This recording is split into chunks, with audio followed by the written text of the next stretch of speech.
gitu. Nah, saya rasa dari situlah muncul ide namanya Fishlog gitu.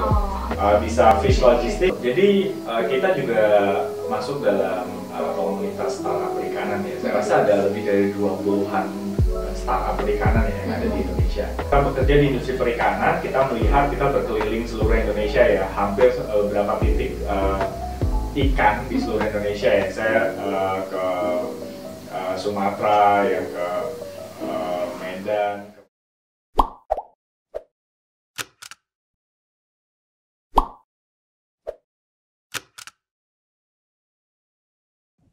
Halo teman-teman, selamat datang di Fishlog gue, Fishlog Berdialog.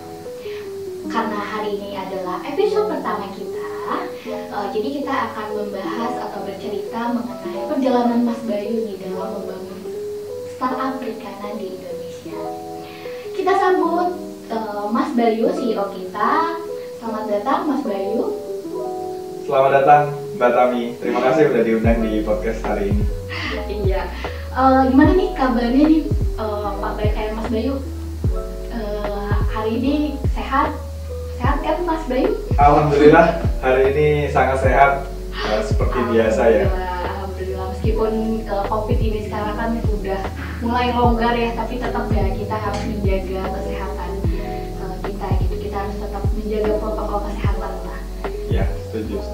Oke, ini karena kita kedatangan tamu agung nih di Fishlog ini, bisa nggak sih Pak, kan teman-teman pasti belum pada tahu ya, sebetulnya Mas Bayu ini background pendidikannya dari mana, terus apakah langsung terjun membangun startup perikanan atau ada karir di bidang lain atau bagaimana sampai akhirnya membangun startup ini? Iya, jadi background saya lulus itu sekitar tahun 2018, jadi 5 tahun yang lalu. Jadi memang saya cukup ada ikatan emosional ya dengan industri perikanan. Gitu. Kenapa? Karena memang saya dulu alumni dari perikanan di kampus IPB di Bogor, beserta co-founder saya yang lain. Gitu. Nah dari situ perjalanan karirnya sih dulu sempat ikut project juga dengan dosen dan lain-lain. Kita bantu UKM, pabrik ikan nelayan gitu ya, untuk meningkatkan mereka punya standar untuk bisa ekspor, untuk bisa meningkatkan kualitas produk mereka. Nah dari situ berjalannya seiring waktu, saya juga sempat ikut gitu bekerja dengan salah satu mentor saya ya di Bogor, itu aquaculture industri juga, perusahaan aquaculture.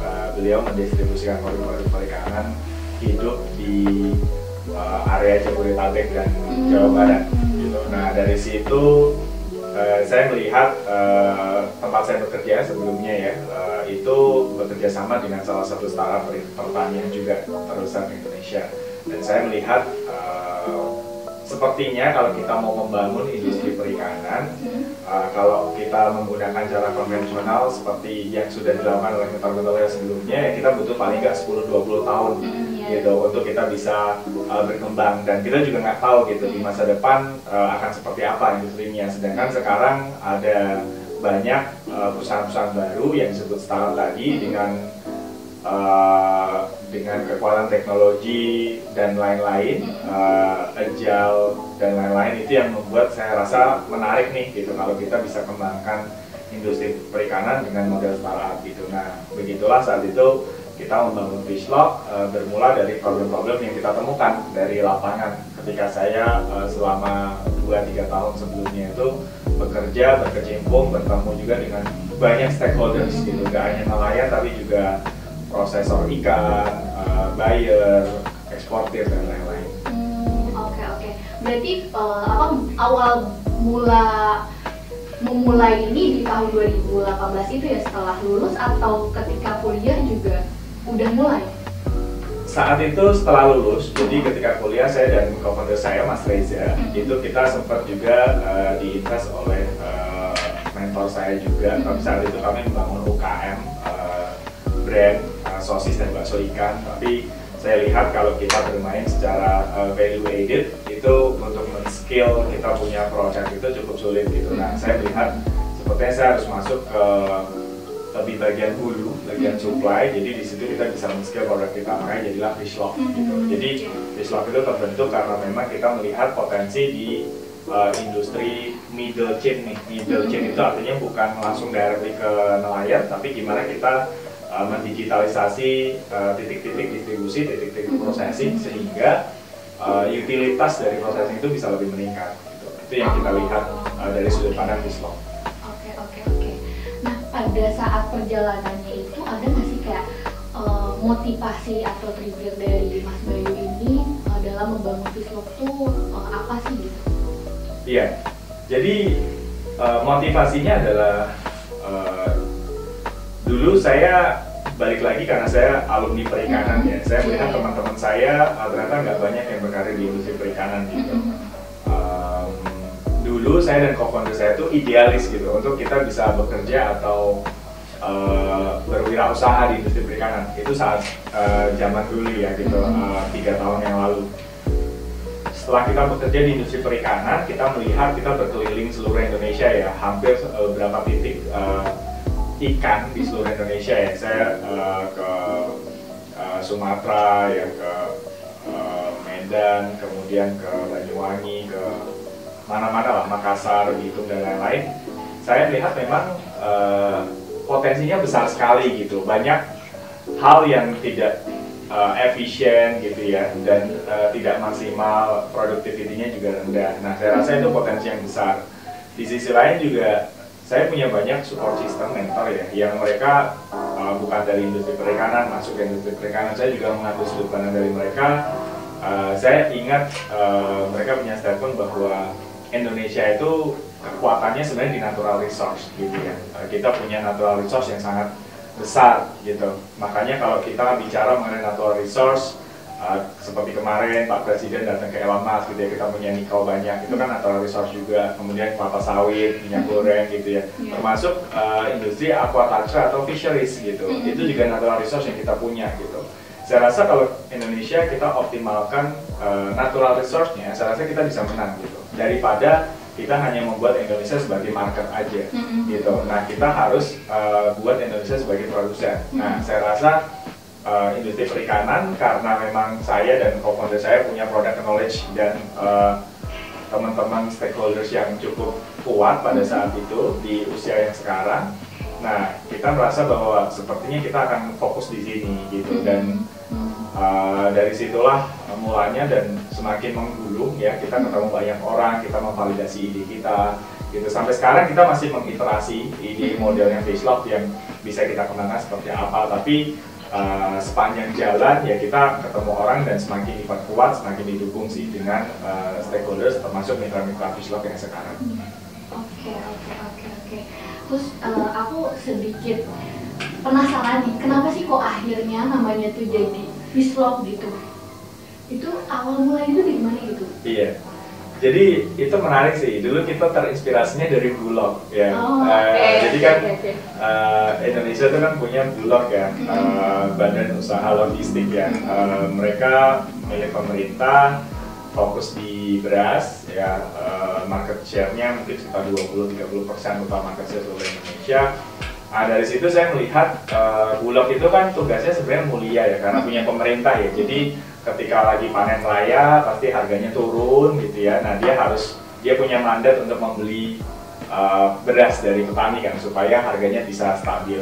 Di sisi lain kalau nanti lagi musim paceklik gitu ya, supaya negara ini nggak impor beras sebisa mungkin, nah Bulog melakukan distribusi gitu ke titik-titik yang memang lagi beras itu lagi susah. Nah, saya lihat itu harus bisa dilakukan, harusnya di ikan gitu ya, apalagi ikan ini seasonal gitu ya, musiman ya. Jadi musiman itu artinya kadang di suatu daerah gitu, misalkan di Banyuwangi gitu, kadang banyak ikan gitu, sehingga harganya turun gitu. Nah, ketika nanti di situ musim paceklik ikan, nah itu yang membuat nanti harga di daerah Banyuwangi dan sekitarnya itu langsung melambung gitu. Nah, akhirnya mereka harus mendatangkan ikan even dari Jakarta gitu, dari Juwana gitu ya.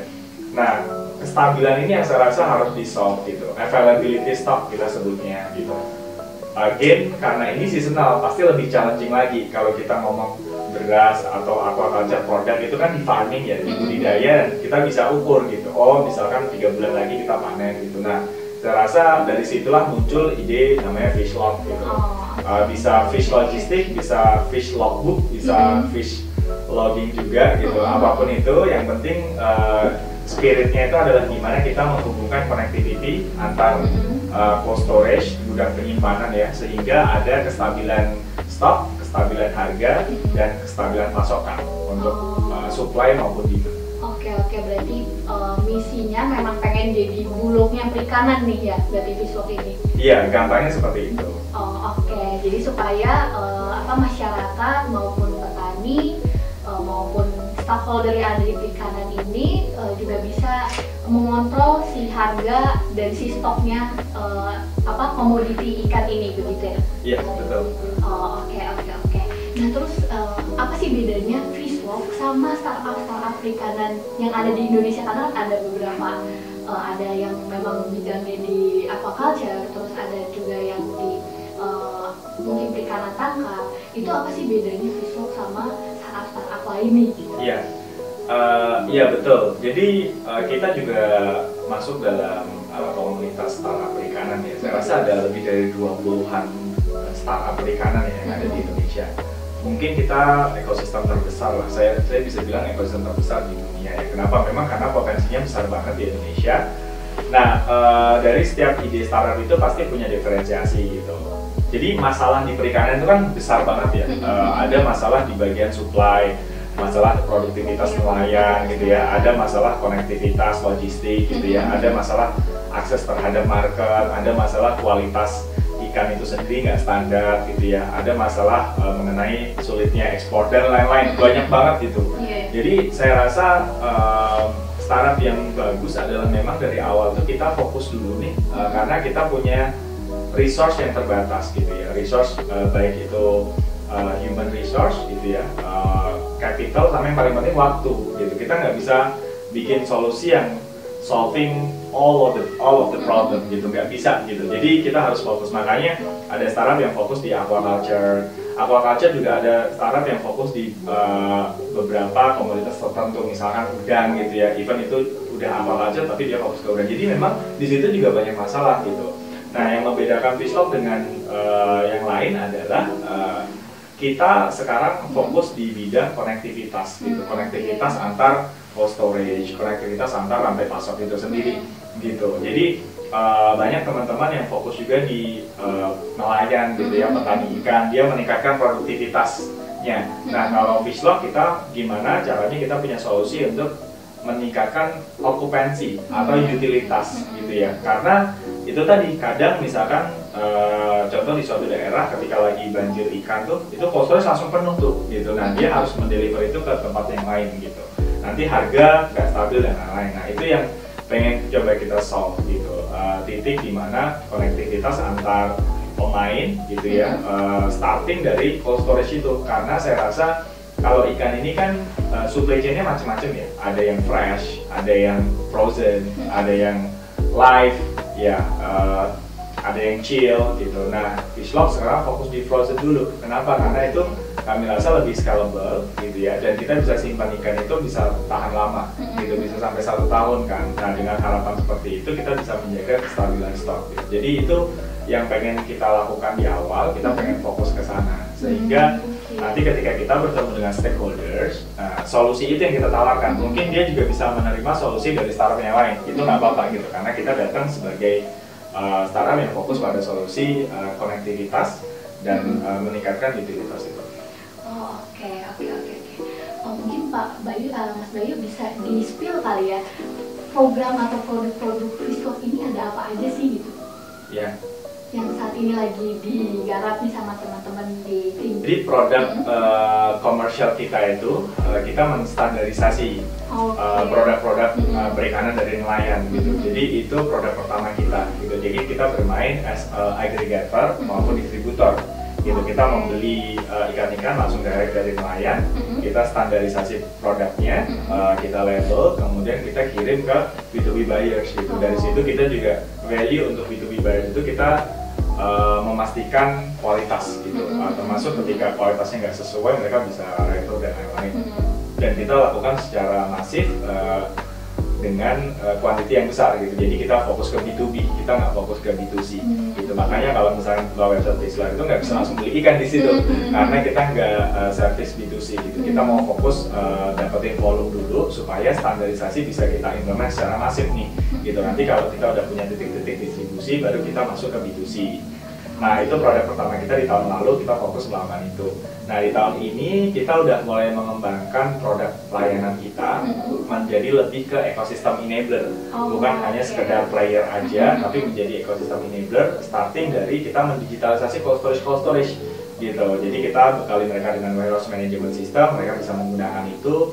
Mereka kita standarisasi kualitas inbound, outbound dan lain-lain gitu ya. Kemudian kita connecting dengan cold storage di daerah lain sehingga mereka bisa saling bertransaksi gitu. Nah itu fulfillment. Orang-orang seperti stakeholder nelayan, traders, pedagang yang dia nggak punya fasilitas cold storage itu juga dia bisa mengakses Fishlog Quality Center itu gitu. Jadi berarti bisa langsung bisa nyimpen langsung apa gimana tuh Pak? Bisa nyimpen di gudang itu, kemudian nanti kita bisa charge biayanya gitu. Dan itu juga langsung nanti kita upload produknya dia yang disimpan di gudang kita itu ke B2B marketplace kita. Nah kita ada aplikasi B2B marketplace itu saya rasa udah ada di Google Play Store. Dari situ nanti kita bisa lihat gitu sebagai buyers, oh ada stok ikan nih, kuantitasnya sekian, ikannya sekian gitu kan, kemudian harganya sekian di gudang ABC gitu. Nah itu yang lagi kita bangun sekarang.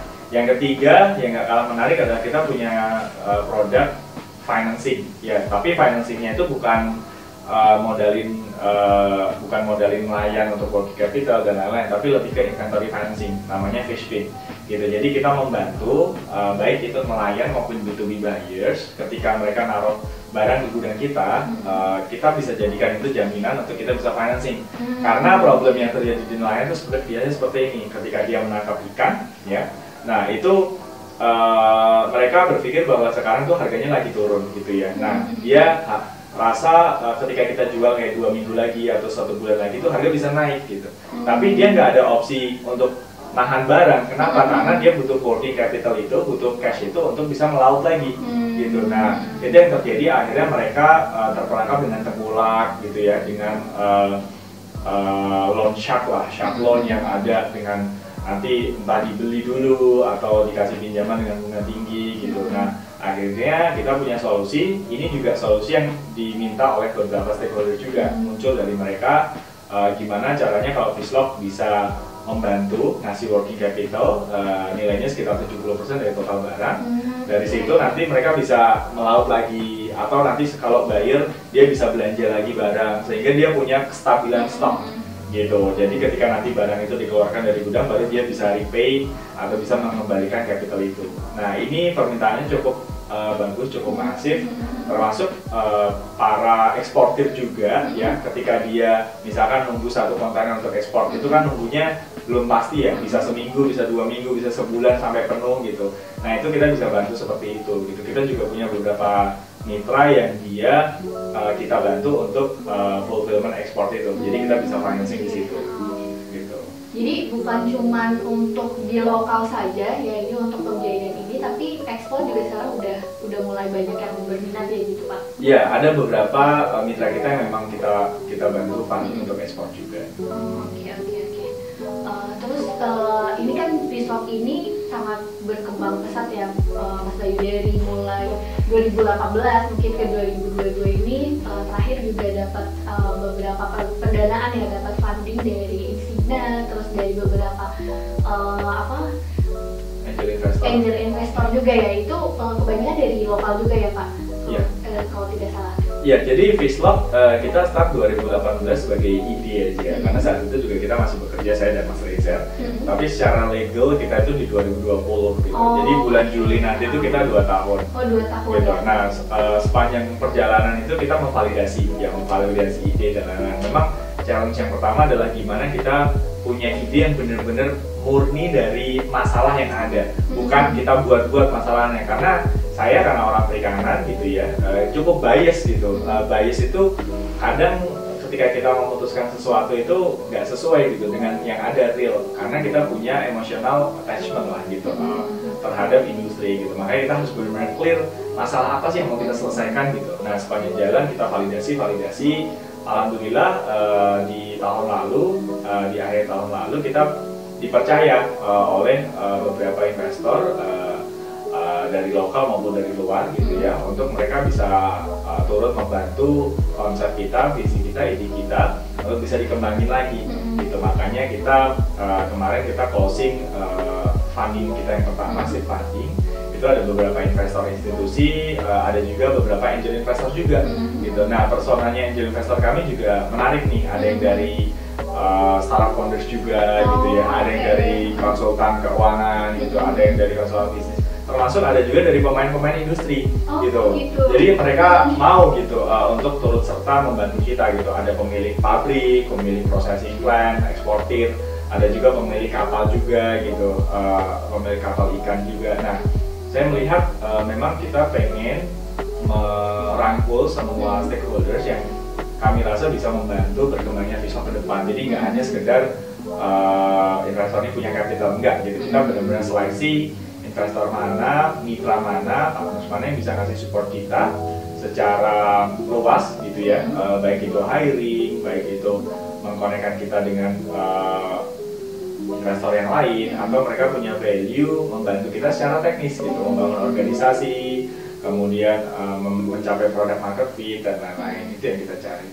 Oke, terima kasih Mas Bayu atas pengalamannya yang udah di-share nih ke teman-teman. Oke, itu dia teman-teman cerita dari Mas Bayu mengenai pengalaman beliau dalam membangun startup perikanan di Indonesia. Terima kasih Mas Bayu atas waktunya sudah datang di Fislog gue, Fislog Berdialog. Dan teman-teman jangan lupa untuk saksikan Fislog Berdialog. Saya Utami, host pada episode kali ini, dan founder saya Mas Bayu. Terima kasih Mbak Tami. Oke, sampai jumpa teman-teman. Salam deliver quality